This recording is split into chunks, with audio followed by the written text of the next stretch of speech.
Good afternoon. My name is Chad Wagner. I have been involved in mission works for several years. I've been going to Nigeria, West Africa. We eventually moved to Tanzania, East Africa, and lived there for 5 years along with my family. Loved it. Now currently I'm back working in Nigeria and some work in Malawi and some other things that are going on. And so I've been asked to come today and speak to you about, churches of Christ and mission work. And I'm not going to have enough time to get through all the stuff that I have today, but I do want to say, when we look around and we get discouraged by the type of audience that we see on a gathering like this today. We see a lot of, let's just say middle-aged to, a little older folks. And sometimes we look at our congregations and we see middle-aged or older and we get discouraged and we think that there's trouble on the horizon for the Lord's church. But then I'll look at some preachers like Seth Parnell right here, who's doing a good work. I say there's a bright future for the Lord's church. And we need to look for the future in all that we do. In May of 2017, I was going and looking at some houses to buy in Nashville, Tennessee. Now, we went with a real estate agent, and he's an elder in the Lord's church, and we're in the truck, and we're driving along, and he says, "Now, Chad, don't forget, we're going to look at today investment opportunities." I was like, wow, I thought I was looking at house, He said, "Now, in 5 years, when you sell this house, you're going to make money." I thought, well, boy, howdy, And then we started looking at anything with a yard over, at least an acre was going to be over $300,000. And I said, boy, howdy, that's a lot of money. And so we moved to a little town called Scotts Hill, Tennessee. It has a whopping population of 900 people. And we had a little house there that we bought, which is a lot cheaper than anything I could find in Nashville. I'm fortunate that they have at least a Dollar General, But from my house in Scotts Hill, Tennessee, there's a Church of Christ building 2 miles this way. And there's a Church of Christ building 2 miles that way. And there's a Church of Christ building 4 miles this way, right? And so every which direction you go, there's a Church of Christ building just about anywhere. Now, when I was preaching over here in Paragould for 9 years, Paragold's my hometown, when I preached there for 9 years, there were 18 congregations of the Lord's church in Greene County. 18. Let me tell you about my daughter. I have 5 children. 2 of my children are now married. One of them lives in Michigan. Her husband attends Michigan Tech University, which is in Houghton, Michigan. I think, Seth, you probably know who I'm talking about. They live in Houghton, Michigan, way up on the other side of Wisconsin. It's not the regular Michigan. It's way up on the Upper Peninsula. Michigan Tech has 7,000 students at this college. A-State in Jonesboro has 9,000. So at Michigan Tech, it's a pretty good-sized little college. There's a lot of students there. They attend a small congregation. I asked her the other day, I said, how many people on a regular basis worship with you? She said, counting me and Andrew? She said, yeah, counting you two. She said, 5. And the closest Church of Christ from that one is a 2-hour drive away. There's a few congregations in the States that actually send money up to that congregation in Houghton to keep the doors open because, it takes money to heat the building and to keep the parking lot clean and all the other things that go on with a church building in the snow capital of the world up there, of the United States anyway. In 1952, a Nigerian police officer named C.A.O. Essien somehow got a hold of a World Bible School tract, somehow. Him and a buddy of his studied those tracts and realized that they were not right according to the scriptures. And so his buddy baptized him and he baptized his buddy. And then another year goes by, this is 1952, about 1953, a church in Nashville gets a letter from this Brother Essien from Nigeria, and says, we need you to come over and help us in Nigeria. So they send a couple of missionaries over there to go and see and check on and see what this brother is doing. And you know what Brother Essien has done in the last few years? He's been a Christian. Without any missionaries, he had baptized 10,000 Nigerians without any missionaries being on the field. And he says, come over here and teach us the gospel better, and we'll take Africa for Christ. And that's exactly what he said, and that's exactly what's going on in Nigeria.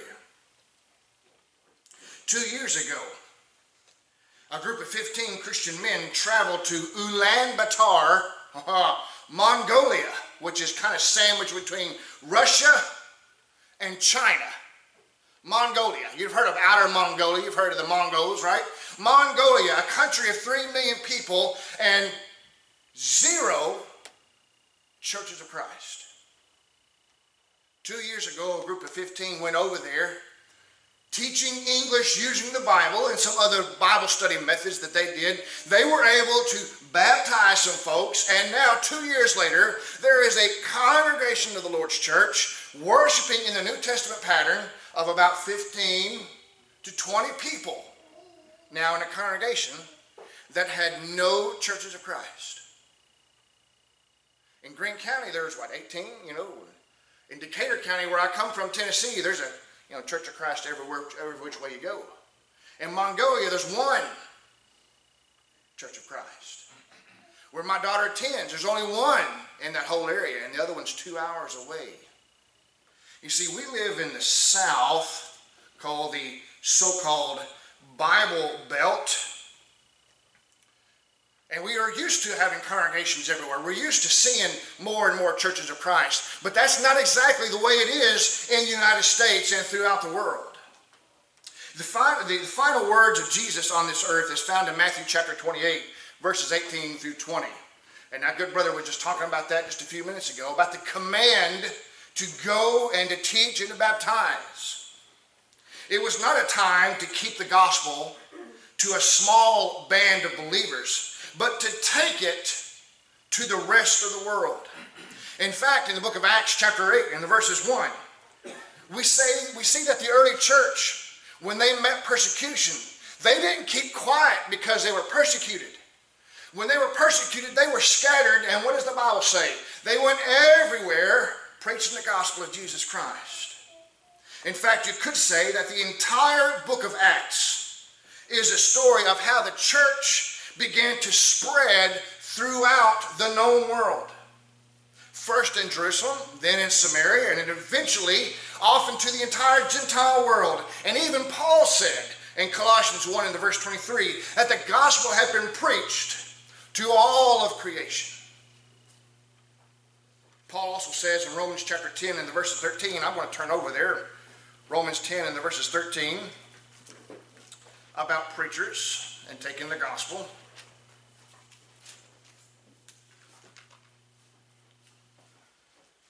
He says, for everyone who calls on the name of the Lord shall be saved. And then verse 14, how then will they call on him in whom they have not believed? And how are they to believe in him of whom they have never heard? And how are they to hear without someone preaching? And how are they to preach unless they are sent? As it is written, how beautiful are the feet of those who preach the good news of Jesus Christ. You see, Paul in these few verses is logically breaking down the necessity of preaching the gospel at home and abroad, and the necessity of sending those preachers. How are they sent, and how do they go? Well, as in all things, let's look to the Bible for a command, right? Or an example, or as he said a while ago, a necessary inference to see what the Bible teaches us on all of these things. Now, I may use the word missionary in my statements today, but we also understand that that is not a biblical term, right? I may use that word for us to understand greater what I'm discussing, but a better word, a biblical word, would be preacher, just in various locations throughout the world. We find an example of a church. Let's turn over to Philippians chapter 4. We have the command where Jesus has told us to go and to preach the gospel. And let's turn over to Philippians chapter 4. We're going to see an example of a church involved in mission work. Philippians 4 and verses 14. He says, "Yet it was kind of you to share in my trouble. And you Philippians yourselves know that in the beginning of the gospel, when I left Macedonia, no church entered into partnership with me in giving and receiving except you only.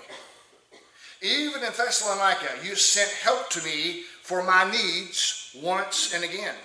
Not that I seek the gift, but I seek the fruit that increases to your credit. I have received full payment and more. I am well supplied, having received from Epaphroditus the gift you sent, a fragrant offering, a sacrifice acceptable and pleasing to God." The Philippian brethren sent funds to Paul for his missionary work as he traveled. In fact, Paul says that their gift was a fragrant sacrifice to God, something well-pleasing to God. So, when the Philippian church sent funds to help their missionary, or we could say preacher, Paul, it was well-pleasing to the Lord then. Now, I think the same example can be used today. What do we see today? I'll tell you exactly what I see. I am no longer in the full-time ministry, you could say, working with a different congregation. I visit a lot of different churches of Christ all throughout the United States, and I see a lot of things that are going on in the Lord's church. We have churches sending $50 a year to a few mission points. We have churches cutting missions programs to fit the bill of budget building or budget programs, or, God forbid, preacher salaries. I'm not against preacher salaries, and I'm not against building programs, but I think there should be a balance in our budgets. The most frustrating of all to me is when churches that I know of are sitting on literally thousands, and I know a few congregations are sitting on millions of dollars, but they're saving them for a rainy day. Is this what God commands us to do with the funds that He has given us? Do you think that having a large bank account is well-pleasing to God? Consider this. God already owns all of the money in the world, and He has entrusted some of those funds to a particular congregation for His glory. How should we use those things? Is the congregation of the Lord's church, is it a business for profit? Is it a bank trying to store up funds? Or is it a not-for-profit entity? I had a lady tell me one time, boasting how many certificates of deposit their congregation had in the bank. And we have so many good works of the brotherhood going on in the United States and throughout the world that are dying on the vine for a lack of funds. My topic for this period is why the Church of Christ needs to support mission work. And we have seen already the command to do mission work, and we're also seeing an example of a church being involved in mission work. And what I would like to do is, my own personality is a nuts and bolts kind of guy. I'm a nuts and bolts kind of guy. I like to look and see what practical aspects we can do. And I wanted to use this opportunity to express some things to the brotherhood that perhaps some congregations may not understand or may be confused about. And so I'm going to go through 9 tips, right? They're not very long. 9 tips on being successful in missions. Number 1, don't dabble in missions. Dabble is defined as taking a superficial or an irregular interest. Many congregations, they dabble in missions by giving $50 over here and perhaps $50 over there. However, they are not really involved and invested in the work that they are doing. When you choose a mission work, get serious about that mission work. Weed out the works that you're already committed to. Weed out those works that you're not interested in and become invested in the works that you are interested in. Think about how you'll feel as a congregation about giving $500 a month instead of just giving $50 a month. Number 2, choose your mission focus. There's a lot of different mission things going on in the world, in the United States. There's medical missions, there's short-term missions, there's hospitals, there's schools, there's preacher training, which in my humble opinion is the most important, but that's not what I'm trying to push today. There's a lot of different missionary works going on. There are short-term trips. There are families going over to the mission field. There's a lot of different things going on. Where do you want to be involved in? You know, I was talking to Brother Prestridge in the Church of Black Rock, and they're involved in Central and South America. Where does the congregation want to be involved? Do you want to be involved in Europe, Asia, Africa, where I work at all the time? Or, do you have a particular interest? And as a congregation, you can decide together, say, we're going to be involved in, let's just say, medical missions in Central America. And then you can be involved and invested in those decisions and in those works. And then when other requests come in, you can choose to invest in or not to invest in those other works because you're already involved and invested in this area of your work. Choose your mission focus. One good thing to keep in mind, especially when you're looking at new mission works, is this the most effective that we can be with these funds? You know, that seems like not an important thing, but it really is. There are some works that may not be as effective at evangelism or what you want to accomplish as other works. And so ask yourself of those requests that come in, of what you're choosing to do, is this work the most effective that we can be? Number 3, when you're choosing your mission work, number 3, research that mission work. Research that mission work. How do you know if that mission work is being effective? Do you actually know if that missionary or that mission work is actually doing the work that they're saying? Because anyone, to be honest, can write a 3-page report and throw some pictures on there. That happens, and people send out reports and they get money for those things. Congregations, as good stewards of the money that God has given to them, need to research and see if the work is actually going on. And particularly, they need to research and to see if that mission work or that missionary is involved in liberal tendencies. I know of a preacher school in East Africa that some congregations in this area support. And I just made the comment to one of those members of the church that, that preacher school is pretty liberal. They're involved in being slain in the Spirit, and some other things are going on through graduates and students of that school. And that member of the church who supports that work says, oh, certainly not. We had somebody go over there 2 years ago and see about that. But there's when you live on the field and you're actively involved in what's going on, you know which works are being effective, and you know which works are more liberal or more conservative. I want to encourage you, number 3, to do your serious research.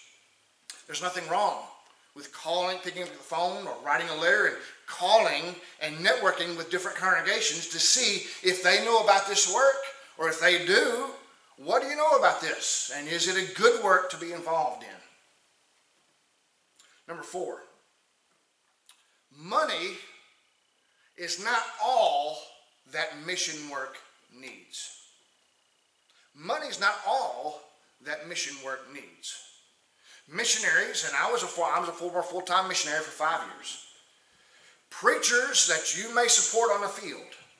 Good works of the brotherhood here in the United States or in other parts of the world. Domestic mission churches. They all need to hear from their sponsoring congregations.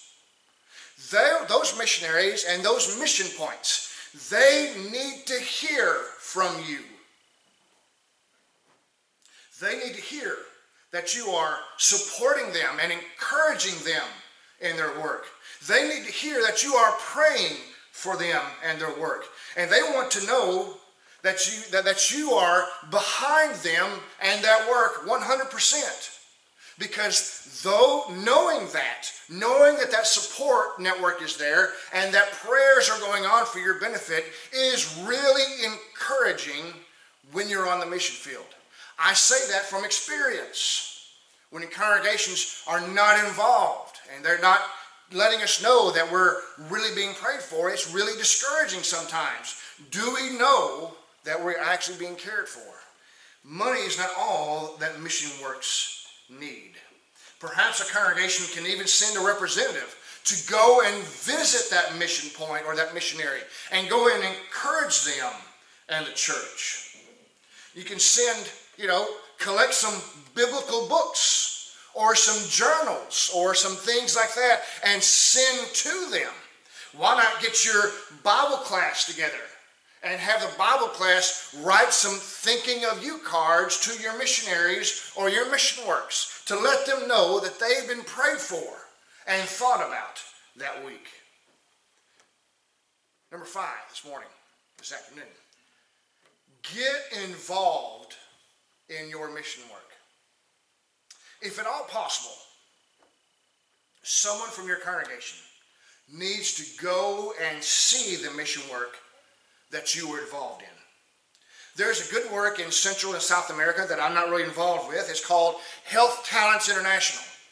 And they sell a book that is written by their founder, encouraging their supporters to get mud on their own boots, which means to actually put your boots on the ground and get your own dirt on those boots to see that work in person.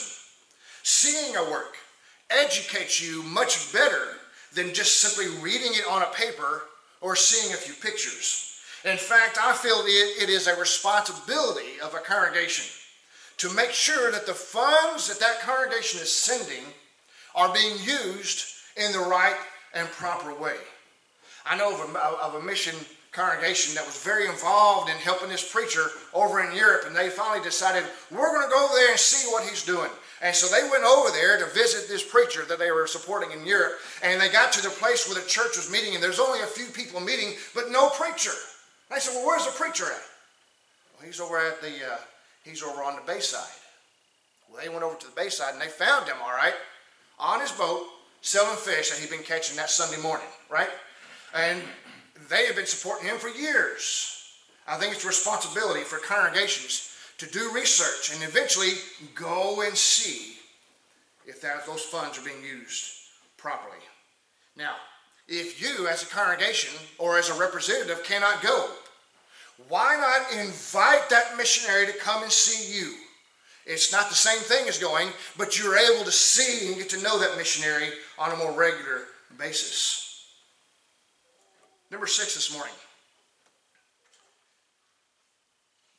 Be careful about supporting native preachers. I'm not necessarily against supporting native preachers. But I'm saying be careful about supporting native preachers. There are many examples of men who are doing a good work and worthy of some help and support that congregations are able to send, like evangelists or missionaries. Then there are other native men who are preaching, let's say, at a particular congregation, and they're getting support from 3 or 4 different churches in the United States. But that preacher is not doing anything to build up that congregation to where that congregation can be self-supporting of that preacher. Sometimes supporting a preacher of a congregation, a native preacher, can do sometimes more harm than good to the overall work of the church in that particular country.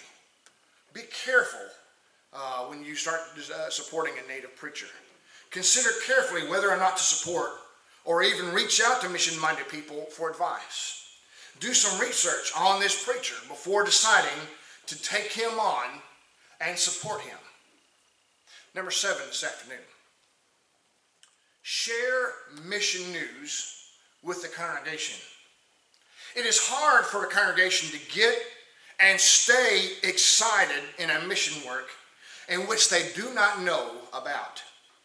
That is why a mission work must send regular reports to their donors and newsletters so that the congregation can share those reports and newsletters with the congregation.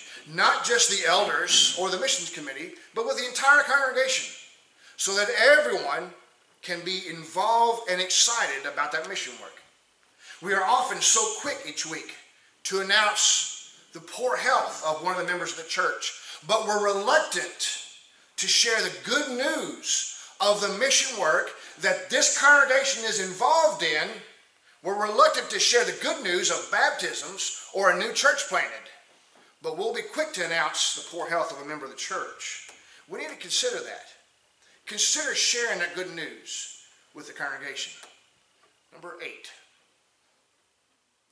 Be active in all 3 levels of mission work. All 3 levels of mission work. Let me explain that. You see, the first level every congregation should be involved in is local mission evangelism. Local mission evangelism.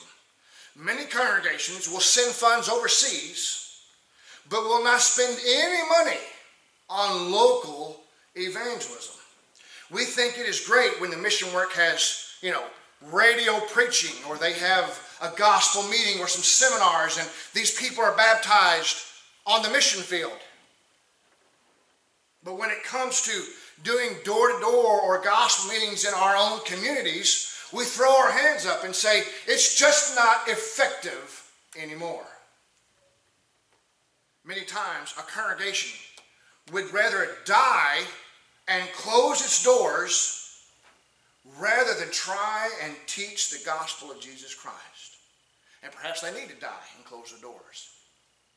The first level of mission work should be local evangelism. I'm not cut of the fabric that believe that gospel meetings are no longer effective. I am not of the flock that say that going door-to-door evangelism is no longer effective. I don't agree. I think there are people out there in this community where I live at, where you live at, that need to hear about Jesus Christ and God's plan of salvation, and also the church of our Lord Jesus Christ. They need to hear about those things. How are they going to hear unless someone goes to them? So often we throw our hands up and say it's just not effective anymore. Okay, let's agree on that point. Let's just, for the sake of argument, let's agree that gospel meetings are no longer effective and going door to door is no longer effective. Let's just agree on that. Then what are we going to do to be effective in evangelism? Amen. What are we going to do to put our funds into to see that our churches continue to grow? The first level every congregation needs to be involved in is local evangelism. A man named Dylan Thomas wrote, he's talking about death, but I think it also applies to congregations. He says, do not go gentle into that good night. Old age should burn and rave at close of day. Rage, rage against the dying of the light. Many congregations today are not raging against the night and the light. They are accepting the light, or the night that is coming upon them as a way to avoid conflict. We need to be active and involved in local missions. Don't give up on local missions. Do radio programs. Do newspaper articles. Go door to door. Invite college groups in to do campaigns. Do everything that you as a congregation can, as long as you can, and as much as you can in your local congregation. And if that church still dies, then you went out fighting and not simply folding your hands on your lap. Be involved in local missions. Second level of missions that you need to be involved in is domestic missions. While the churches of Christ are strong in the South, we are not as strong in the North or out West. My daughter lives on the domestic mission field. The only preacher in the Upper Peninsula, and that church she's attending, has left that congregation. The only preacher there. And so now Andrew, my son-in-law, Andrew has the opportunity to preach for that congregation. He's had some schooling here at Croydon Ridge College, and he has been doing some preaching here in Northeast Arkansas, but with the level of load that he has at the college, it really is a strain on him to do all that he has to do to work and then also to preach on Sunday. There's just not enough preachers in the United States. As a matter of fact, the last statistic I saw was that 500 men every year are leaving the ministry in the United States. And between all of our preacher schools and all of our Christian schools, we're only training 200. That's a deficit of 300 men to preach the gospel. I don't know about congregations in Independence County, Lawrence County, but I know there are 2 congregations in Greene County that are looking for a preacher right now and can't find one at one of those congregations. There is a big need for preachers here in the United States. We need more preachers and more work done. And congregations, let's say here in Portia or in Independence County, can help and support some of these domestic-based churches of Christ. You can get involved in a mission work here in the United States. And in fact, you can load up a church van of some of the people from your congregation and drive to go and help this small and struggling congregation with a door-to-door campaign or handing out flyers or a VBS or whatever it is that this congregation with 18 churches of Christ in Greene County can do to help a church of Christ, the only one in that whole region, do all that we can to be involved in domestic missions. You know, if you go and do a yearly campaign with this church, there may not be but 1 or 2 baptisms. There may not be any baptisms at that domestic campaign, but 2 things have still happened. Number 1, you have encouraged that domestic mission point church. And number 2, you have encouraged yourself by going and getting involved in that domestic work. You may not be able to go to Nigeria or Tanzania or Panama and Guatemala. You may not be able to go overseas. There's a lot of mission work that needs to be done right here in the United States. It would surely encourage the workers and the members of the church. Third level of missions that you need to be involved in is international missions. As a full-time missionary, I know the challenges and the dangers of living overseas full-time. I've experienced the mental, the physical, and the spiritual exhaustion that occurs by being a full-time, on the field, on the ground missionary. I also know the fierce struggle it is raising funds in the 2 or 3 months that you're in the States, the fierce struggle that happens to raise funds to be able to go back to that international point and do that mission work. We need congregations to be involved in local missions. We need congregations to be involved in domestic missions, but we also need congregations to be involved in international missions. A lot of good work is going on in the brotherhood, and we need to be involved in all three of those levels. Number 9 this afternoon, challenge your congregation with a budget. Challenge your congregation with a budget. Many congregations look at their income. They look at the board. Is that the board? They look at the board, wherever the board is. They look at the board and see how much they brought in every week. And then based upon that, they make a monthly budget. And then based upon that, they make a yearly budget. And so what they're already bringing in, they make a budget for the next year, thinking that's how we're going to be able to do it. Instead, why don't we reverse that? Why don't we have the elders of the church say, this is what we did in 2017, and this is a new work we want to be involved in 2018. We don't want to leave these good works, but we're going to take on this new one, and we know that the congregation is going to rise to the challenge.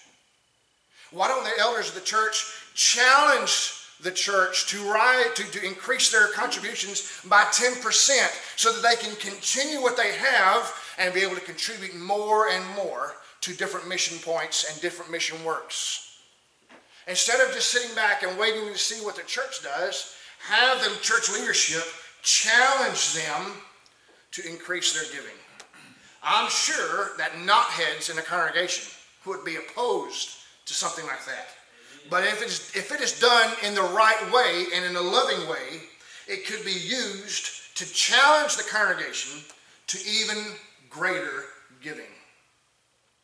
In 1 Corinthians chapter 16 in the verses 1 and 2, we see that the Corinthian Christians, and by extension us, were commanded to lay by a store upon the first day of the week for that collection. That collection was, in 1 Corinthians 16, was for a specific purpose. Needy saints in Jerusalem. The needs today in the church are just as great and just as in need of your support. And I want to encourage you, as different representatives of the church throughout Northeast Arkansas, to challenge your congregations to greater service and giving so that we can be better involved in our mission works. Choose your mission points wisely and do research on those. And then when you choose that, get involved and be invested in that work. Ask advice. Talk to the brotherhood. See what is going on to make sure that what you're doing is a good work and the most effective use of your funds. I want to thank you for your time and for the opportunity to be able to speak with you today. Thank you very much.